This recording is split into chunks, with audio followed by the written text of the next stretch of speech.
Lieutenant James stood at his post on the bridge of the EDF Vigilant, his eyes fixed on the massive display screen that dominated the forward wall. The quiet hum of equipment and soft chatter of his crew members filled the air. Everything had been normal during their routine patrol of the solar system's outer boundary, until it wasn't. "Sir, multiple objects emerging from what appears to be a fold in space," reported Tom, the ship's sensor operator. His voice carried a mix of excitement and concern. "Size readings are massive. Largest contact is approximately 3 kilometers in length." James felt his heart rate increase, but years of training kept his voice steady. "Battle stations. But do not, I repeat, do not power weapons unless I give the command." Red warning lights began pulsing throughout the ship as crew members rushed to their positions. The objects materializing before them were unlike anything humanity had ever encountered. 7 vessels, gleaming with a metallic surface that seemed to shift colors like oil on water. Their designs defied conventional physics, with graceful curves and impossible angles that shouldn't have been able to maintain structural integrity in space. "Sir, there." Tom's voice trailed off as the alien ships arranged themselves in a perfect hexagon formation, with the largest vessel at the center. "They're just sitting there." James studied the formation. Every instinct told him to call for backup, to ready the weapons, to prepare for humanity's first interstellar war. But something about the aliens' positioning didn't feel threatening. It was almost ceremonial. "Incoming transmission, sir." The communications officer's voice cracked with excitement. It's in English." James raised an eyebrow. "Put it through." The voice that filled the bridge was unlike anything they had ever heard. It seemed to resonate on multiple frequencies at once, yet remained perfectly understandable. "Greetings, vessel of Earth. I am the first, commander of the Harmonious Fleet. We come seeking peaceful dialogue." After a quick discussion with Earth Command, James found himself preparing to board the alien vessel. The procedure they outlined was simple. He would take a small shuttle to the central ship, accompanied by 2 security officers. The aliens had agreed to all safety protocols without hesitation. As their shuttle approached the massive alien vessel, James couldn't help but marvel at its beauty. Up close, the hull seemed alive, rippling with patterns that reminded him of auroras on Earth. "This is either going to be the most important moment in human history," muttered Bill, one of the security officers, "or the last mistake we ever make." The docking procedure was surprisingly smooth. The alien technology compensated for their relatively primitive approach, guiding their shuttle into a perfect landing.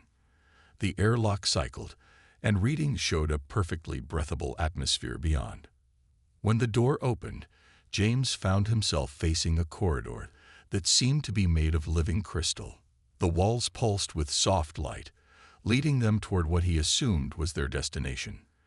The security officers flanked him, hands never far from their weapons. They emerged into a vast chamber that defied human architecture. The ceiling seemed to stretch endlessly upward, and the walls curved in ways that made his eyes hurt if he looked at them too long. And there, waiting in the center of the room, stood the first. The alien commander was tall, nearly 3 meters in height, with a form that seemed to shift between solid and ethereal. Multiple limbs, James couldn't quite count how many, moved with fluid grace, and what appeared to be a head housed several glowing orbs that he assumed were eyes. "Lieutenant James," the first's voice resonated through the chamber. "We have been observing your species for some time now. There is something we desire from Earth, something of great importance to us." James straightened his back, preparing himself for whatever demand this advanced civilization might make. Resources, technology, territory. The first's next words would change everything. But first, the alien commander continued, "I must know, are you the appropriate representative to discuss matters of entertainment?" James blinked. Of all the possible questions he had prepared for, this wasn't one of them. What? The silence in the crystal chamber stretched uncomfortably as James tried to process the first question. Entertainment. His mind raced through possible scenarios. Was this some kind of test? A translation error? I can speak with authority on behalf of Earth in most matters, James said carefully, but perhaps you could clarify what type of entertainment interests you. The first's form rippled with what might have been excitement. The glowing orbs that served as eyes pulsed brighter, and the chamber's walls seemed to respond, shimmering with matching patterns of light. We have been intercepting your planet's broadcasts for many of your Earth years, the first explained. Most of it was unremarkable. But there is one category of content that has captivated our entire civilization. The alien commander paused, as if searching for the right words. Your species keeps small, furry creatures in your dwellings. James exchanged confused glances with his security officers. You mean pets? Cats.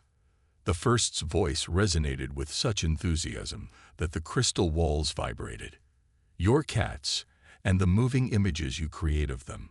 The small boxes they sit in despite having larger boxes available. The way they knock objects off elevated surfaces. Their response to cucumbers. The security officers struggled to maintain their professional composure. Bill coughed to hide what sounded suspiciously like a laugh. Let me make sure I understand, James said slowly. Your advanced civilization, capable of interstellar travel and technology we can barely comprehend, is here because of cat videos. Precisely. Multiple limbs moved in what appeared to be a gesture of excitement. We have collected every transmission containing these cat videos that has reached our space, but we know there must be more. So much more. The first guided them to a section of the chamber where the crystal walls transformed into viewing screens. Hundreds of cat videos began playing simultaneously, clips that James recognized from various social media platforms. Cats chasing laser pointers, cats sleeping in odd positions, cats fighting with printers. Our scientists have been studying these for years, the first continued. We cannot fathom how these small creatures have subjugated your species into providing them with food, shelter, and endless entertainment, yet you seem happy about it. The concept of pets is completely foreign to us. The way these beings bring joy without any practical purpose, it's revolutionary to our understanding of existence. James watched as the first's form changed color, shifting to what he would later learn was their equivalent of emotional emphasis. We wish to propose a trade. A trade? James asked cautiously. Yes, we offer significant technological advancements. Clean energy solutions, medical breakthroughs, faster-than-light travel capabilities. The first's voice took on an almost pleading quality. In exchange, we want access to your planet's complete database of cat-related content. All of it. Every video, every image, every meme, as you call them. Bill finally lost his battle with professionalism and let out a snort of laughter, quickly trying to cover it with a cough. Even James had to fight to keep his face neutral. Additionally, the first continued, either not noticing or choosing to ignore the human's reactions. We would like to establish a cultural exchange program to better understand the phenomenon of cat ownership. Our scientists have many questions. For instance, why do cats prefer boxes that are too small? Why do they run at maximum speed at random intervals? How have they trained humans to respond to something called zoomies? James opened and closed his mouth several times before finding his voice. Years of military training had prepared him for first contact scenarios, diplomatic negotiations, and even potential conflicts. Nothing had prepared him for explaining cat behavior to an advanced alien civilization. I will need to consult with Earth Command about this request, he finally managed to say. The first's form brightened noticeably. Of course. While you do so, would you like to see our preliminary analysis of why cats appear to teleport onto keyboards during important video conferences? James realized This was going to be a very, very unusual diplomatic mission. Back on Earth, the emergency meeting of the Global Defense Council wasn't going quite as James had expected. Instead of the usual tense discussions about planetary security, he found himself watching military leaders and diplomats trying to maintain their composure as he explained the aliens' request. "Let me get this straight," General Roberts said, pinching the bridge of his nose. "They're offering us advanced technology, including faster-than-light travel, for cat videos." "Yes, sir," James replied, "and they want to understand why cats do what they do." The first seemed particularly interested in something called "If It Fits, I Sits." A junior diplomat in the back of the room couldn't contain her giggle, which set off a chain reaction of suppressed laughter around the conference table. "But there has to be more to it," Ambassador Lee insisted, her expression serious despite the situation's absurdity.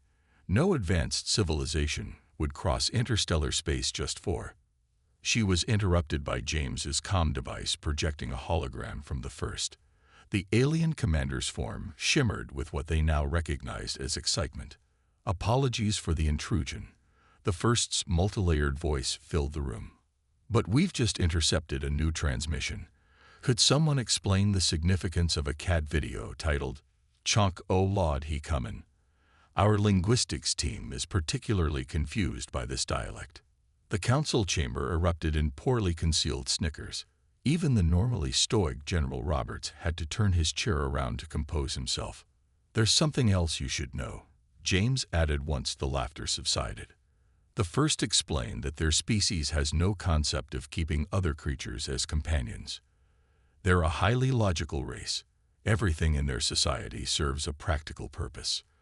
And that's why they're so fascinated. Ambassador Lee mused, understanding dawning on her face. "They can't comprehend why we would share our homes with animals that offer no practical benefit, yet bring us such joy." The first hologram rippled with agreement. "Precisely. We have observed that these cats contribute nothing to your technological advancement.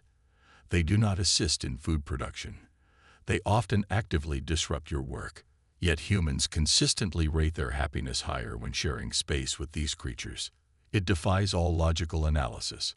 James watched as the council members' expressions shifted from amusement to thoughtful consideration.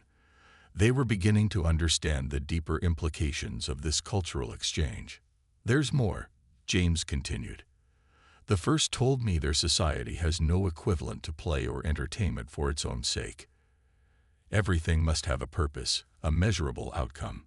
But when they see humans laughing at a cat attacking its own reflection, they're discovering joy." Ambassador Lee finished softly. The first hologram pulsed with multiple colors. "We have spent decades studying these transmissions. Our most brilliant minds cannot explain why watching a cat slowly push an object off a table is what you call funny. Yet we cannot stop watching. We cannot stop wanting to understand." "It's not just about the cats, is it?" General Roberts asked, finally turning back to face the group. "You're trying to understand humanity through our relationship with them. Your species takes creatures that should be predators or prey, brings them into your homes, gives them ridiculous names, and then spends countless hours documenting their most illogical behaviors." The first responded. "This capacity for finding joy in the purposeless is fascinating, transformative, even." The council chamber fell silent as the implications sank in. What had started as an almost comical first contact situation was revealing itself to be something far more profound. Ambassador Lee was the first to speak. "I believe we should proceed with the cultural exchange. But we might need to explain some basics first." She turned to the alien hologram. "First, we should probably discuss why cats don't actually have 9 lives." The first's form flickered with what they were learning to recognize as confusion. "They don't. Our research team has already drafted 17 theories about their apparent immortality." James settled in for what promised to be a very interesting diplomatic assignment. News of the alien request spread faster than anyone could have anticipated. Despite attempts to keep the negotiations confidential, A junior staff member's social media post about intergalactic cat video enthusiasts went viral within hours. The internet exploded. James stared at his tablet in disbelief as hashtags like #AliensForCats and #GalacticCatForce trended worldwide. Every major news network was running stories with headlines that would have seemed absurd just days ago. Aliens demand Earth's cat videos. First contact goes feline. And interstellar catastrophe. "Sir," Tom called from his communication station aboard the Vigilant. "You need to see this. The first is, well." The main screen lit up with a transmission from the alien command ship. The first's form was shifting through colors so rapidly it was almost dizzying. Lieutenant James, the first's voice carried a note of what could only be described as panic. "We are receiving an overwhelming number of new cat-related transmissions. Our data systems are struggling to process them all. Humans everywhere are creating new content featuring their cats. We cannot keep up." James couldn't help but smile. That's the internet for you. Once something goes viral. The first's form pulsed with alarm. "Are these cats carrying diseases? Our biological containment systems?" No, James quickly explained. "It's just a term we use when something becomes extremely popular online. People are excited to share their cats with you." The alien commander's form settled into a more stable pattern. "Fascinating, but concerning. We have received over 1 million new videos in the last Earth hour alone. Many feature cats wearing small costumes. Why would you dress a predator in a tiny hat?"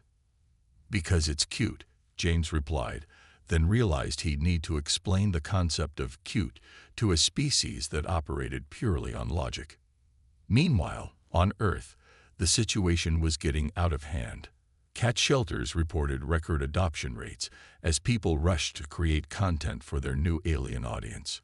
Pet stores couldn't keep cat toys in stock. One enterprising company had already announced plans for a space cat line of products. "Lieutenant," the first's voice interrupted his thoughts. "We are particularly confused by a new category of content labeled cat cosplay. Why are humans dressing their cats as characters from your entertainment media? And why do so many involve something called Star Wars?" Before James could respond, another alert flashed on his screen. A popular streaming platform had just announced a new show, Cats in Space, the real story of first contact. "Sir," Tom called out again, "you might want to see this. Someone taught an AI to generate infinite cat videos, and they're broadcasting them directly to the alien fleet." The first's form flickered rapidly. "Our analysis systems cannot determine if these AI-generated cats are real. This is causing significant debate among our researchers. Also, we have noticed a concerning trend of humans asking if we are, quote, here for the dog videos too. Please clarify. What is a dog?" James rubbed his temples. The situation was spiraling beyond anyone's control. Earth's first major diplomatic engagement with an alien species was being driven by social media trends and pet enthusiasts. Additionally, the first continued, "We are receiving numerous offers from something called influencers who wish to bring their cats aboard our ships for something called a call-up. Our xenobiologists are both terrified and intrigued." The ship's communication system chimed again. Earth Command was calling. Probably about the just-announced global Cats Meet Aliens festival being planned in major cities worldwide. Lieutenant James, the first's voice had taken on an almost pleading quality. "We have also discovered something called cat memes. Our cultural analysts have been attempting to decode the significance of I can has cheeseburger for the past 3 hours. Please advise." James took a deep breath. Somehow, he had to find a way to manage this situation before it completely overwhelmed both species. But first, he supposed he'd have to explain to an advanced alien civilization why humans found grumpy-looking cats with misspelled captions so entertaining. He was beginning to miss the simplicity of potential interstellar war. 2 weeks into what the media had dubbed the Great Cat Diplomacy, James found himself conducting what had to be the strangest briefing of his military career. He stood in the crystal chamber aboard the alien flagship, surrounded by holographic displays of cat videos, facing not just the first, but an entire panel of alien researchers. "So you see," James explained, pointing to a video of a cat knocking a cup off a table while maintaining eye contact with its owner, "they're not actually testing gravity. They just do this." "But there must be a reason." One of the alien scientists, designated as research lead, protested. Their form flickered with what James had learned to recognize as academic frustration. "Every action must have a logical purpose." "Sometimes," James said carefully, "the purpose is simply that they find it amusing." The entire alien panel rippled in collective confusion. "Let's try something simpler," James suggested, pulling up a new video. "This is what we call a loaf cat." The display showed a cat tucked into a perfect breadloaf position, paws hidden underneath. The aliens leaned forward in perfect synchronization. "Ah yes," the first interjected. "The mysterious transformation from solid to liquid state. Our physics department has submitted 17 papers on this phenomenon." James tried not to laugh. "They're not actually changing states of matter. They're just comfortable." "But the spatial dynamics," Research Lead began. "Look," James interrupted, pulling up another video. "Watch this cat in the box." The aliens watched intently as a large cat squeezed itself into a tiny box, settling in with a content expression. "As you can see," James started, "it's breaking fundamental laws of physics," an alien scientist exclaimed. "No, it's just being a cat." James was beginning to understand why this assignment had earned him a special diplomatic bonus. The first moved closer to the display. "We have categorized 17,000 variations of this box-sitting behavior, yet we still cannot predict which box a cat will choose, despite extensive mathematical modeling." "That's part of their charm," James explained. "They're unpredictable. That's why we love them." "Love," the first tested the word carefully. "This emotional attachment to an unpredictable creature, it defies logical analysis." "May I suggest a different approach?" James asked. "Instead of trying to analyze everything, why don't we set up some direct observation?"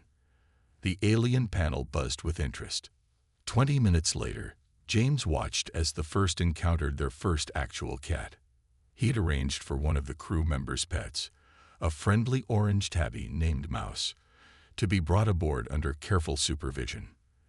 The alien commander's form shifted through every color James had seen as Mouse calmly walked up, sniffed one of the first's lower appendages, and promptly flopped over for a belly rub. "It's exhibiting the trap behavior our analysts warned about," the first said nervously. "The exposed abdomen is a known tactical." No, James laughed.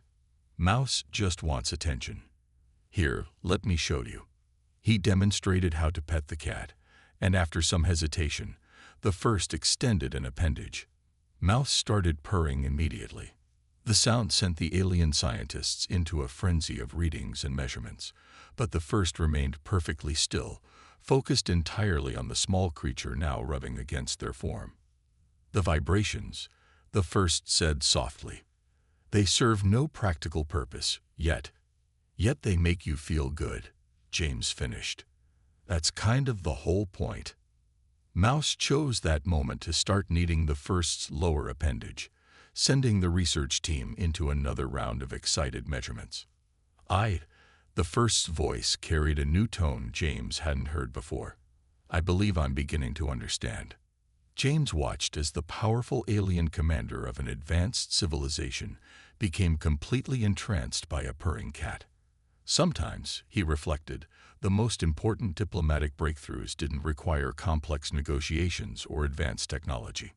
Sometimes they just needed a friendly orange tabby named Mouse.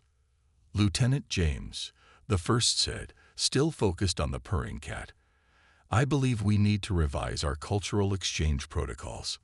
Clearly, theoretical study is insufficient. We require more direct interaction." James had a feeling the universe was about to experience its first interstellar cat cafe. The success of the cat diplomacy program was exceeding all expectations until 3 massive ships suddenly emerged from fold space. Their harsh, angular designs contrasted sharply with the fluid architecture of the First Fleet.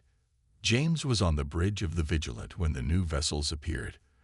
Before he could react, a transmission cut through all channels. "This is High Commander Voss of the Logic Directive," a cold, multi-layered voice announced. "We have come to end this embarrassment." The First's image appeared on a separate channel, their form showing colors James had never seen before. Patterns he would later learn indicated extreme distress. "Lieutenant James," the First's voice was urgent. "The Logic Directive is our civilization's purity council. They believe our interest in cats is a sign of dangerous cultural contamination." The new ships positioned themselves in an attack formation. On the main screen, a harsh-featured alien figure appeared. Unlike the First's flowing form, High Commander Voss appeared almost crystalline, rigid, and unyielding. "Your fixation with these primitive creatures is unbecoming of our species," Voss declared.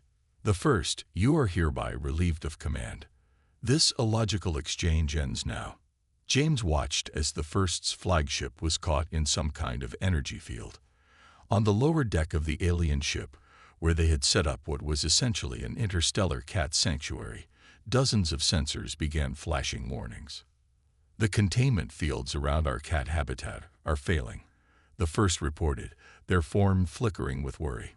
"They're trying to terminate our research subjects." James felt a cold anger rise in his chest.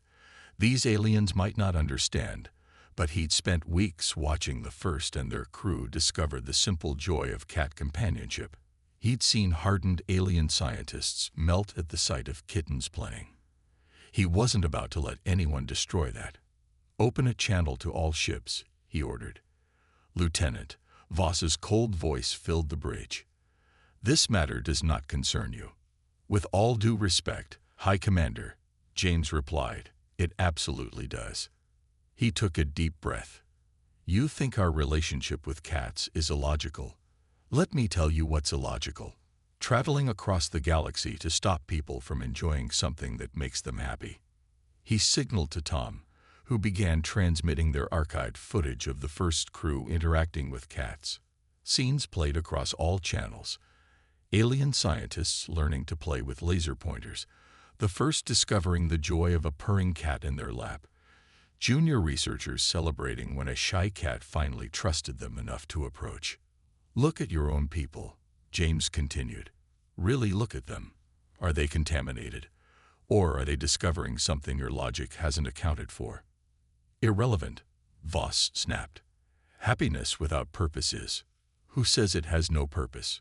James interrupted. "Your civilization achieved incredible things through logic, but you never learned to appreciate something simply because it brings joy. That's not weakness. It's a different kind of strength." The First's form stabilized slightly. "High Commander, our research indicates that the human capacity for illogical attachment has led to numerous scientific breakthroughs. They innovate not just out of necessity, but out of love.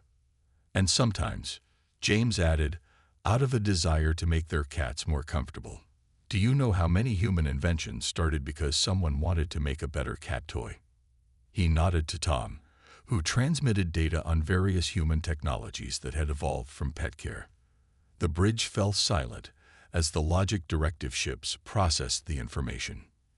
"Furthermore," the First added, their voice stronger now, "our studies of human-cat interactions have led to new understandings of emotional intelligence, social bonding, and yes, even practical applications we never considered." Just then, as if on cue, Mouse, who had become something of a mascot on the First ship, managed to escape the habitat area. The orange tabby calmly walked into view of the transmission, sat down, and began grooming himself, completely indifferent to the interstellar crisis happening around him. High Commander Voss stared at the cat for a long moment. "That creature," Voss said slowly, "it shows no fear of superior beings." "Cats," James replied with a small smile. Don't believe in superior beings. That's another thing we could all learn from them. The fate of human-alien relations, James realized, might just rest on one orange cat's complete lack of respect for authority. 6 months after the standoff with the Logic Directive, James stood in what had become known as the Interstellar Feline Cultural Center. The massive space station, jointly constructed by humans and aliens, orbited Earth as a symbol of their unique partnership. He watched as High Commander Voss, who had become an unexpected ally, attempted to coax a small black kitten out from under a console. Fascinating, Voss muttered, holding out a treat. Despite my superior technology and authority, this creature refuses to comply with direct orders. That's cats for you, James chuckled, still trying to apply logic to them. On the contrary, Voss replied, looking surprisingly content as the kitten finally emerged to sniff their hand. I find their illogical nature refreshing. It challenges our assumptions. The center had become far more than just a place for aliens to study cats. It had evolved into a hub of cultural exchange where both species learned from each other. The massive observation dome currently housed over 300 cats, all living their best lives while inadvertently teaching advanced aliens about the importance of play, rest, and unconditional affection. Lieutenant James, the first, called out, their form shimmering with excitement. You must see this. We've made a breakthrough in understanding the zoomies phenomenon. James followed the first to a research area, where several cats were engaged in their nightly high-speed random running session. Alien scientists monitored them with advanced equipment, looking absolutely delighted by the chaos. We've stopped trying to predict their patterns, the first explained proudly. Instead, we're learning to appreciate the spontaneity. Our entire approach to research has been transformed. The station's main viewing screen displayed a live feed from Earth, where the first alien-run cat cafe had opened in Tokyo. It had become an instant sensation, with humans lining up for hours to watch aliens experience the joy of cat companionship for the first time. Our medical research has advanced as well, Voss added, finally succeeding in getting the kitten to sit in their lap. The healing properties of purring frequencies have applications we never imagined. And the psychological benefits of pet companionship. Who would have thought, James mused, that cats would be the key to interstellar diplomacy? A small commotion drew their attention to the station's newest addition, a room designed to replicate the internet phenomenon of cat videos in real time. Alien visitors could watch cats interact with various objects and environments, complete with human-style commentary. The cardboard box experiment is still our most popular attraction, the first noted. We've had to replace the boxes 3 times today already. James smiled as he watched a group of alien scientists frantically taking notes while a large Maine Coon somehow squeezed itself into a box clearly too small for its size. Your species gave us something we didn't know we were missing, Voss said quietly, still gently petting the kitten. The Logic Directive now recommends that all our research vessels include a cat habitat. It improves crew morale and, what do humans call it? Ah yes, keeps us humble. The station's alert system chimed softly. Another alien species had requested permission to visit the center. Word had spread across the galaxy about Earth's unusual ambassadors, and more civilizations were becoming curious about these small creatures that had managed to bridge the gap between logic and emotion. Should we tell them about dogs yet? James asked with a grin. The first's form rippled with what James now recognized as laughter. One species at a time, Lieutenant. One species at a time. As James looked out at Earth glowing below them, he reflected on how the universe had changed because of a few small pets. Humanity's first major contribution to galactic society wasn't their technology or their resources. It was their capacity to love something simply because it brought them joy. Mouse, now the official station mascot, sauntered past them and settled into a sunny spot near the viewing window. The cat looked out at the stars with typical feline indifference, unaware that they had helped reshape interstellar relations. You know, James said, watching Mouse drift off to sleep, I think the cats knew what they were doing all along. The First and Voss exchanged glances, their forms showing matching patterns of amusement. After all this time, they had learned to appreciate the wisdom in that particular piece of human logic.